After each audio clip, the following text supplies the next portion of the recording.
مترسیان نمانه سر سیوین برواری هنه. ناحیا کانی ماسه لبرواری بالا جکوندان نافداره بسیوان. گلک جورین سیوان لوی دوره هنه و دسالن حشتیان دا. سیوین برواریان بو توایا عراق دچونو دیسان بو دولتین کنداویجی. لوی داویه و پشتی حکومت هریما کردستان هاتیه دامزراندن دسالن نوتان دا. سال بسال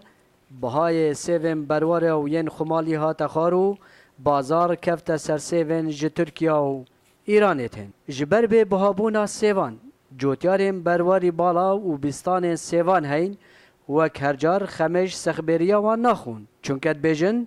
به چناچنو حکومت جی هاریکاریا مناکت. راست افسالانین بس پا حرکت و پر هات با نو زاویه و همی زاویه جی و همی گنداجی لیل علم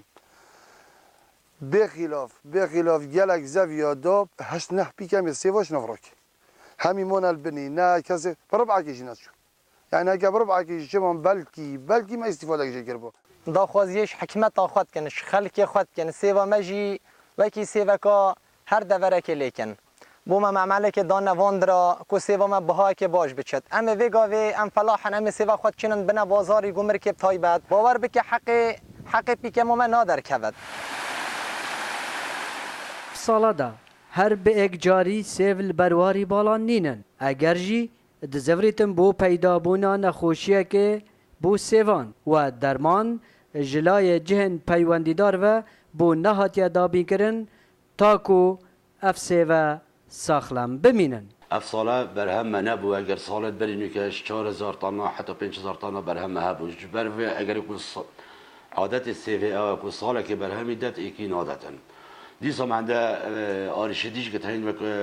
دعم جوتیاری نسبت حکومت آمدش پلان درست یعنی ریکو پیک نه دانانه بو یه درش خواهیم بو پیش برنا